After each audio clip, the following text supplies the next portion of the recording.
Welcome, Anders, to Metallarium Pages. It's a great pleasure to talk with you about Threat, this new upcoming album, the wild card, and more things related to the metal world in general. So we are starting by asking, how are you doing today, and how is the band during the last 3 years? Because your previous album, Endgame, was released in 2022. Yeah, I'm fine. I have been having a cold lately, but just a couple of days, but I'm getting better. That's this Swedish autumns are pretty dull to live through, but I'm good. Yeah, the band has been busy for the last year. Let's be we since we released the last album, the End Game. We toured not heavily, but we toured. We did some really good shows on it, and we also did a kind of a 40-year anniversary thing since we started in '83. We did it here in Sweden. And this was kind of a little tour of just to gather the closest fans of ours. And then we actually last year we decided when we were doing the Monsters of Rock cruise in America, we were actually in Miami, and we actually decided to make a new album. Okay. So we started working on that. I have already been writing for I mean, as I'm the songwriter of the band. I've been working for on songs for some time, but we took the decision last spring, yeah, to start. And we actually started last summer, last autumn to record the record. Yeah. Okay, okay. And in this one, when do you decide writing songs for this new, the wild card? It was perhaps during the last months, the last year, or perhaps do you rescue any composition that left without for the previous one, for the end game or for Tungsguka? Who knows? Yeah, the way we work with the compositions and the songs in general is that I come up with a batch of demos, which I Okay. record in my home studio, and the rest of the guys comes back and listens to all the songs I've written, and then make a very democratic decision on which songs that go on the record. So we have a kind of a rating system from 1 to 5. So we actually put the songs that gets 5 from everybody that gets on the album, so to speak. Because I tend to write a little. Last couple of albums, I've been writing a little more than we actually need for the record, but that's because I write all the time. I never stop really because I write for other artists as well, and that's what I've been doing for a long, long time. So it's a kind of continuous work for me. So usually I'm pretty well prepared when it comes to before the rest of the guys comes into the picture, and then we start decisions, and then we start like molding a little bit in the songs, structures, arrangements, and all that. And when we go into the studio, everybody's pretty much aware of what to do with the songs. So that's basically how we work. We always usually start out in a big studio where everybody's there because we really want to have the kind of classic old feel of a band recording together. And then we kind of work in separate studios, and we end up in our producer Peter Manson's studio, which we do all the vocals, and we do mixing as well as his studio.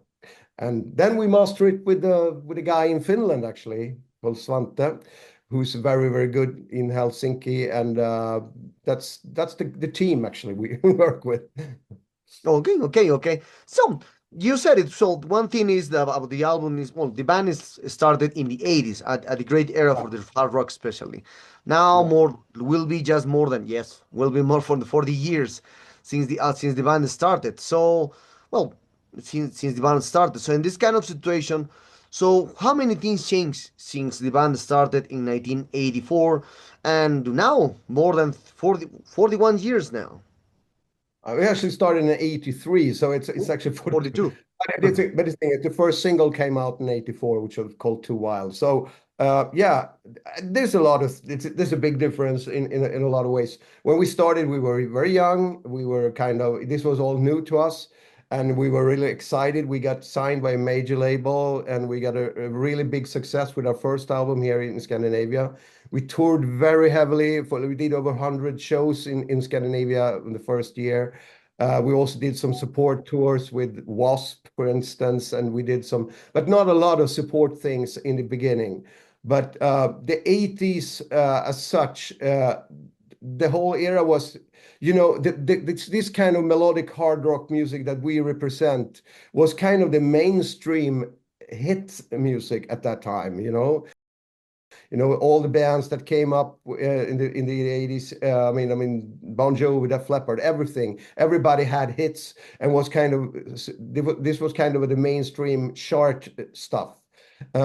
This is not the same thing these days, really. But I would say the difference in the band from the 80s to now is that when we actually reunited the band in 2006 and put out the Weapons of Choice compilation record, and then continued with the Coup de Grace album in 2010, we actually did it on our own terms. We had no management really.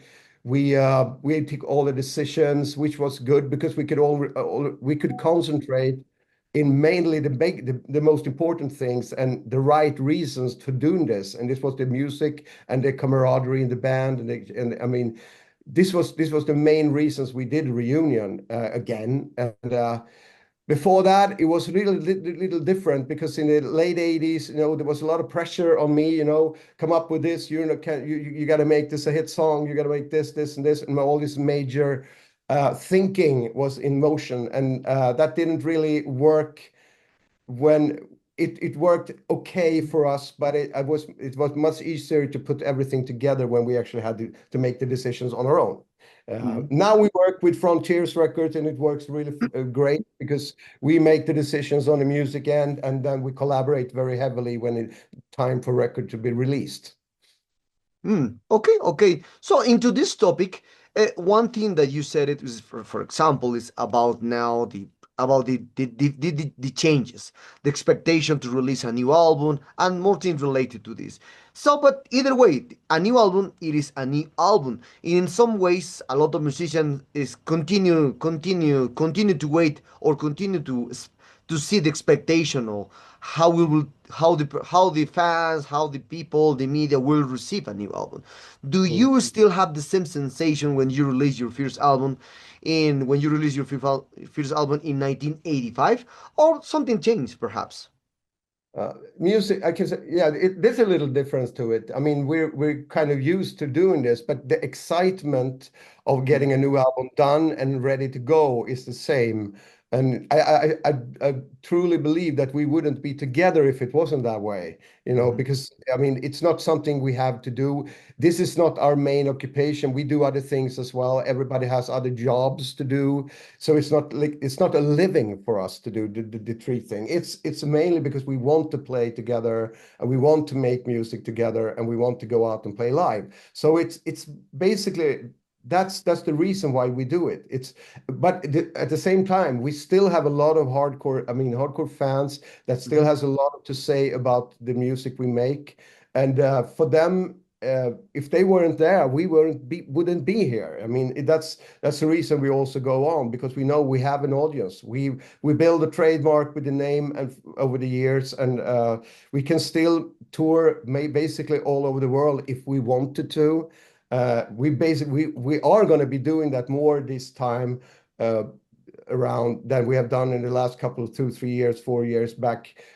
But and we're really thankful for that. You know, we have fans everywhere, so it's good. We just want to see what that can bring us. And as I said, it's a different thing if you're like the Rolling Stones. It's a big business. And Treat is not a big business, but it still works. It still has a plateau to stand on, and we still have a good amount of fans out there. Great. So now, as the band has now 42 years old, since you created for 88 and 83, now you have more than 10 records in your career. So for you, which album is like let's talk more for three.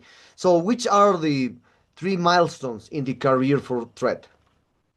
I would say the first album, Scratch and Bites, is definitely a milestone. That was the breakthrough. It took us somewhere from nothing to a household name in Sweden and in Scandinavia. And first time we actually had songs that went on the radio. So it actually became hit songs from the first record. Get You on the Run, for example, is one of them. I would say that album is very important. I would say the comeback album, Coup de Grace, is very important in my life because that was the one I had to work really, really hard to get it together because we hadn't done any new music up until then. We're doing 1 or 2 songs for the compilation album in 2006. So it was really a challenge to actually, and I produced the album as well. So for me, it was a very big undertaking to get that together. And I worked really hard for a long time, and I think so that album is very special to me. And I also think this album is really special to me also because it's an album a lot of people didn't expect us to do, because a lot of people thought we would end with the last one, which we didn't do. But it's a new album, and I really think it's fresh. It's like it's for what it's worth. The latest album is something that's really close to heart because we haven't played the songs live yet. We haven't really seen all the reactions on it, so it's a little. I mean, it's a little challenge for us. So these three. I would say scratch and bite, Okay. draw, and wild card. Yeah. Okay, okay, amazing, amazing. Well, and now talking about more about the promotion of this new album. So after this album will be released, so what kind of promotion do you have for this new album? Perhaps you will release more videos. Perhaps you will embark in tours there in Europe, or perhaps you will come to a full Latin American tour. Who knows? Who knows? A lot of things Yeah, happens with. we hope to. I mean, the plan is to. I mean, we're going to be releasing new single and video next week, and there's going to be 2 more singles from the album being released actually, which is pretty a lot for us to release before an album. But there's a new video coming next week, and what we're doing that we're not playing this year any live shows. We start it in next year in April. We start with a tour in Japan, and then we're going to continue in Europe probably, and we're going to do festivals in the summer. We're already booking that, and we're looking into as we actually talk to our booking agents all the time. We're looking into trying to get to South America, Latin America, and as I mean. I also talk to people in Australia. I talk to people in Britain and talk to people everywhere. We want to, if we can get the right offers to do it, we will do it. So it's not about that. It's more like it's about time that we do something in territories we have never played. So and that's Latin America is one of them. So I would really look forward to that. Okay, okay, I understand for this one. Now, as you said it, a lot of people all the time thinks that the first album is the great. Other people, this like like the hardcore fans, thinks, for example, the Organized Crime is a better album. Who knows? Depends of the music. But as a musician, you continue growing as a musician with the recording process, with the composition process, and a lot of things because you're better in each record. That's completely normal. But the fans attach to the old sensations, how they discovered the band in the 90s, in the 90s, or in the 2000s. We don't know because there is a different eras for the fans. So, and for you, what kind of opinion do you have for the fans all the time just attach for the an album that they know the band and not, for example, the last ones?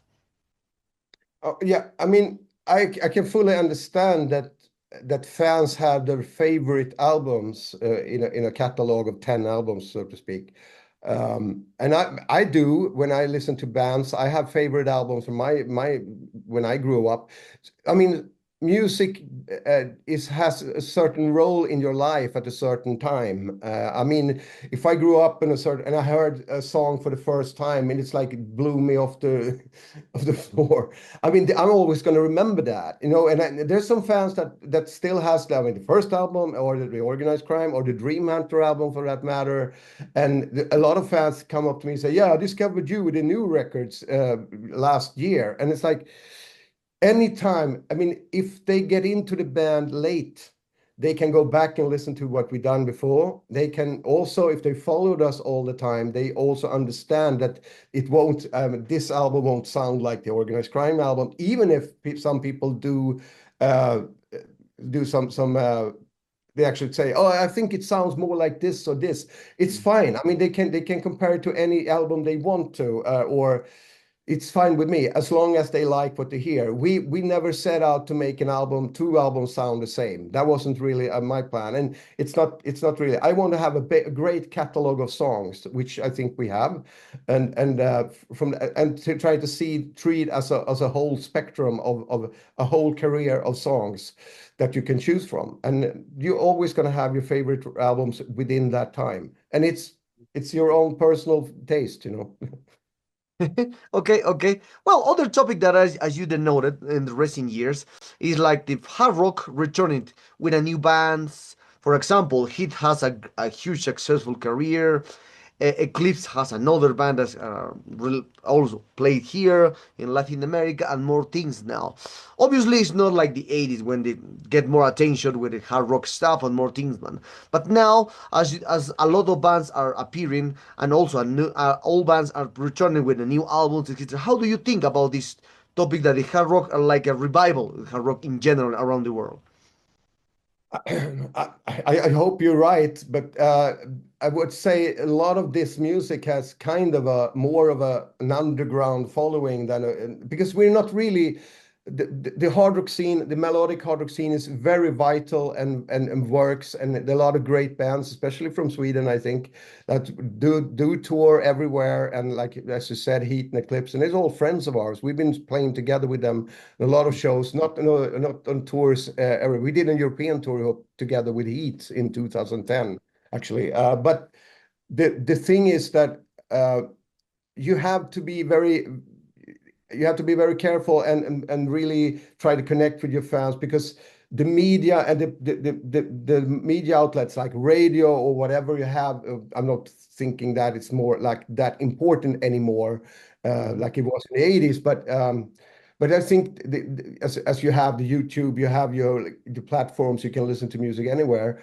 But I would say that the whole spectrum of this music has to be kept alive by the fans and by the bands that perform.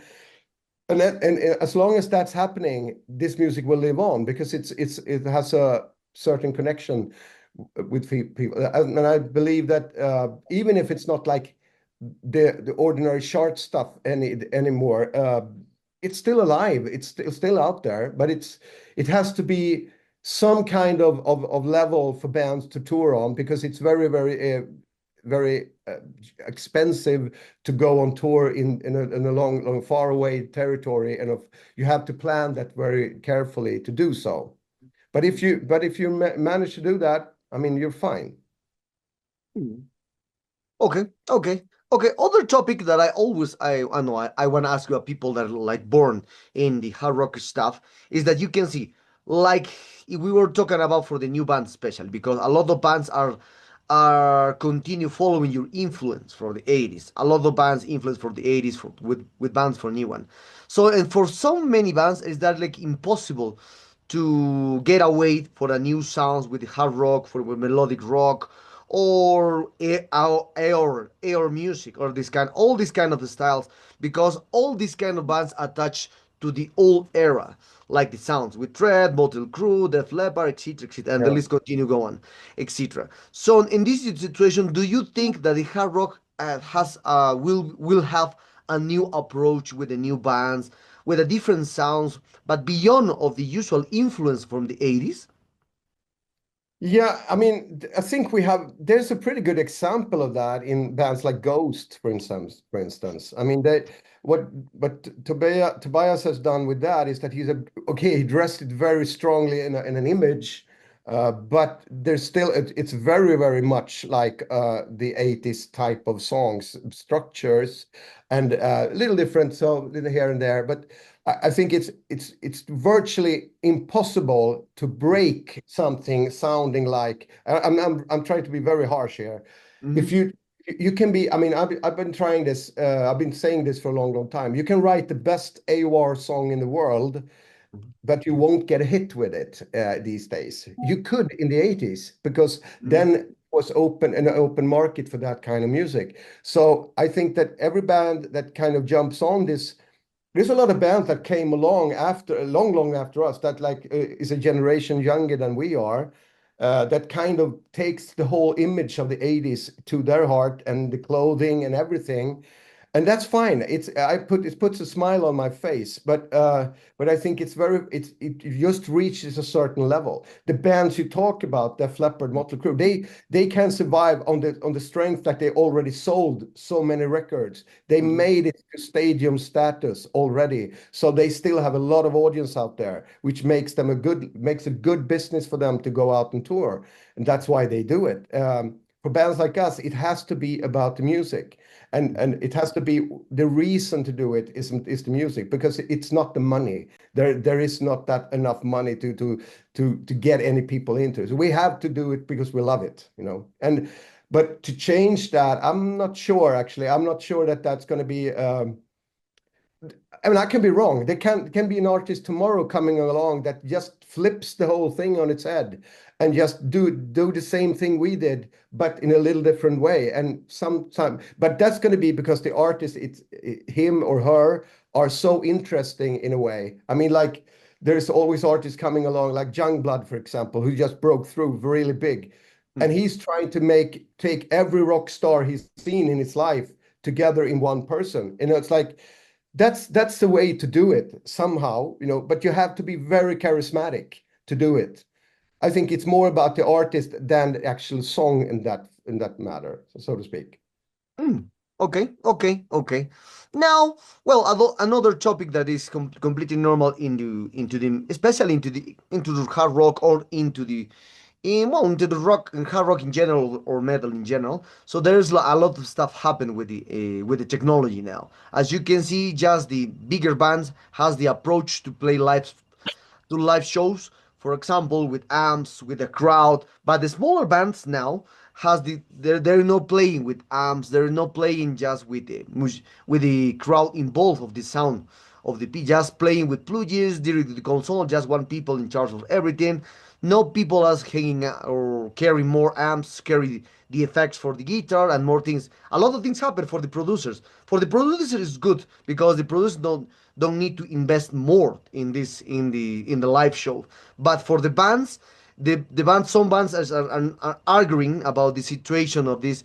Well, not play with amps because it's the better way. So now that is the new way for a lot of shows or smaller gigs for a lot of bands now. What do you think about this new movement in the live shows without amps, without crowd, etc.?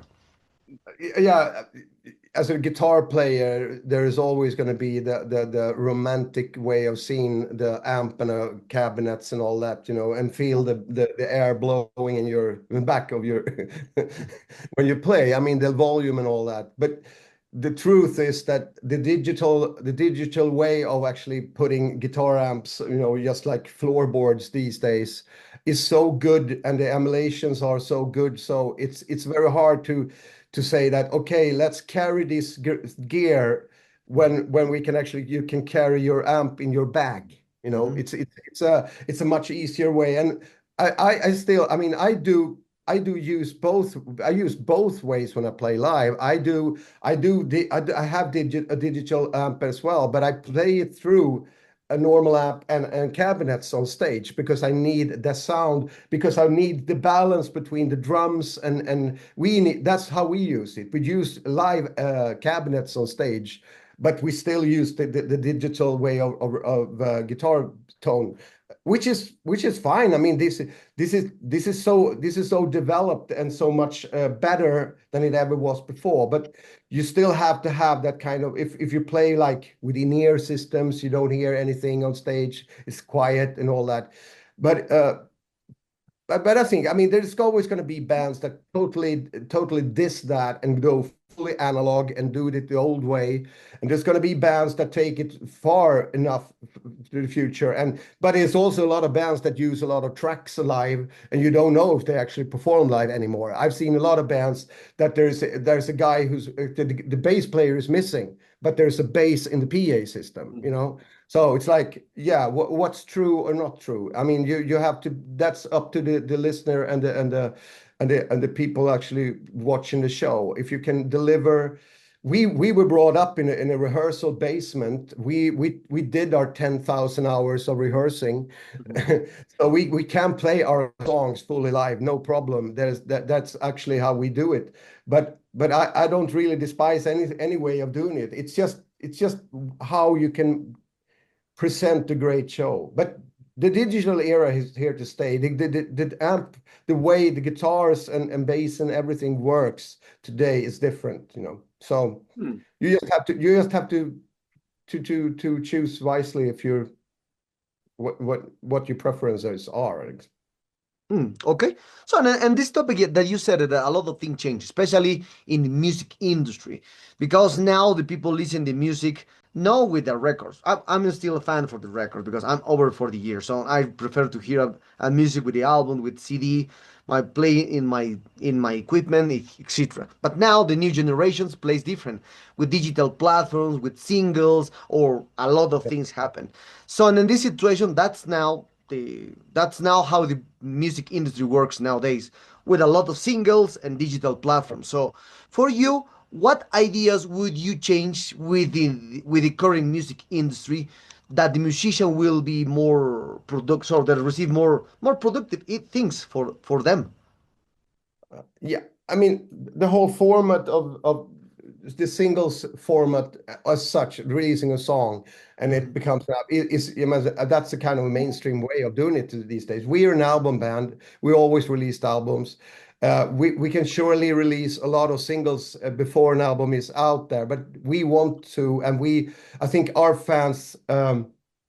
They expect us to make albums, and it would be, I mean, we've never tried it to do any other way. I mean, it's a project for us to start an album, to go into the studio and make it like it's a stamp in time. It's like, this is what we did this year, and we don't work any other way because we're busy touring. We put out pretty long albums. This one is 13 songs, and it's like more than, it's actually a longer album than we ever done. So but anyway, I mean, I can't change how the how streaming platform business works.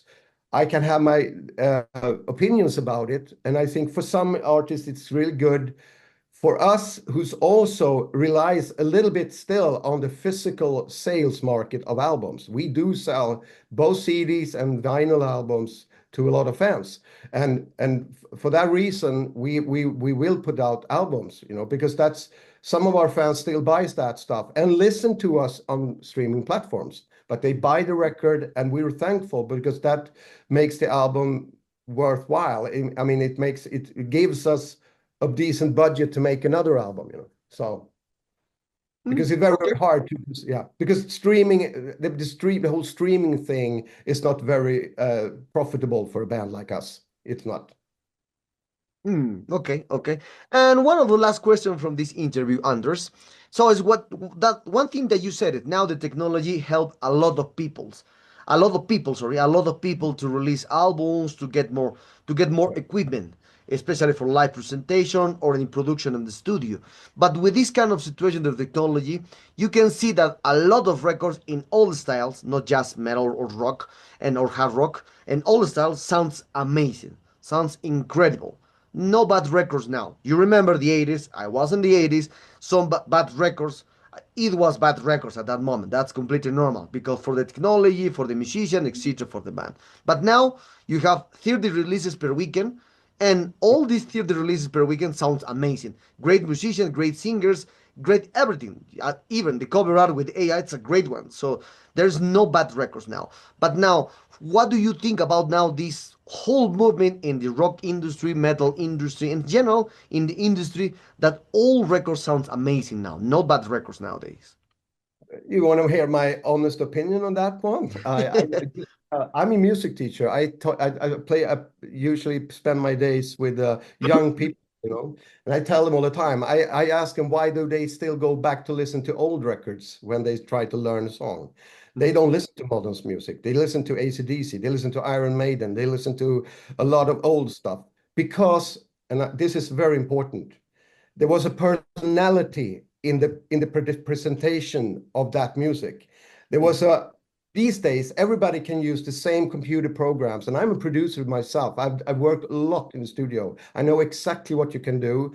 You don't have to be a good guitar player to get a great sound or a great performance, but it won't be a performance that is going to be memorable. When Eddie Van Halen came out for me in the 70s, he blew my head off because he was playing everything single note. He was doing it with a personality, and that's what I lack in today's metal or whatever, every guitar player sounds basically the same. They play the same type of riffs. It's the same tuned down guitars, more or less. A lot of things you can't say. And every singer is a great singer these days. They can sing very high. They can do a lot of performance, and you can also pitch their vocals very much if you want to. That's the truth of it. So I would say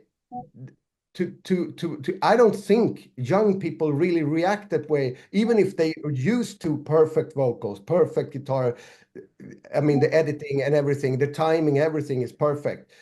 They still do like things that sounds very human and very organic. And I've talked to a lot of people about this, and it's just that's the reason why they go back in time and listen to old stuff, because they kind of get a different feeling from it. So that's that. I'm not trying to think backwards here, but I do research a lot of that and try to ask why people listen to old stuff, young people, because they just care. They find it more exciting in a way. So I think people, I think what's going to happen is that we're probably going to be standing in front of an AI situation where people are going to create music without even playing at all. And that's a little different, because that's gonna make a lot of things sound the same. I'm sorry, but for me, I do play all my guitars. I do play them live. I have no tracking and nothing. So I've tried to be honest when I do my stuff, at least. Mhm. Okay, okay. So, and one of the last questions for this one. One thing that you mentioned is that you work with people about the teaching music or listening all stuff for the new people, Yeah. and you said it. A lot of new bands are playing with the same tuning, or the type of tuning are the same. It's not different each other. It's very difficult now to find a difference. Even as I'm a reviewer or interviewer, I'm just trying. It's very difficult for me to find a different band that sounds. We have 40, but the 40 bands sounds equally. That's not like I try to find difference, but it's impossible in this situation. But now, in this kind of situation, now it seems that the metal or hard rock are considered like a demanding styles. A lot of pressure with the guitar, a lot of pressure with the drummer, a lot of pressure with a lot of stuff. Now, I feel like the metal and hard rock are like the rock and roll it was in the 70s or 80s, just for the old people. And now, when the new younger listen metal, is like or hard rock is like for old people, for over the Mm. 40 years or 50 years. But the new people are just finding a different kind of music. And when you try to play guitar, it's like you can hear a bands for a different styles. But the metal is like like a is like the it's like the old. It's for just for old people, not for a new generations. Yeah, yeah, it's true, because there's and also there's a lot of old artists. We are an old band, and there's a lot of our audience is older. There's a couple of younger people coming to our shows as well. But the thing is that I think that most young people, they discover hard rock music via their parents' record collection, Mhm. so to speak. Yeah. So that's what my experience. So they listen to records they hear at home. My dad used to play this record, so I listen to it, and it's like that's the way they get into it. And then they start listening to whatever comes along. But as you said, there's a lot of music that's presented by young bands that has an older audience. I'm not sure what to do about it, because that's have to be up to young bands how they can actually connect with a young audience. I'm not sure how to do that, but that's certainly a point there. Okay, okay. Well, Anders, we arrived at the sad moment of this interview. It was a tremendous pleasure to talk with you. This new album is a great one from Thread. Congratulations. Usually you have your sound since the 80s. And perhaps you want to add something to your Latin American fans and obviously Metalero followers. Oh yeah, I mean we hopefully I really love you to enjoy the record, the new album. We worked hard on it, and it's coming out on November 21st. And I really, really hope we can come to Latin America next year in 2026. We're working on it, and it's going to be very, very great experience. We thought about it. We know we have fans. We met fans. Last year we played on the Monsters of Rock cruise in the Caribbean, and there was a lot of people from Latin America on that cruise, and they said, I mean, they were amazing. So I can't wait to actually experience that on firsthand.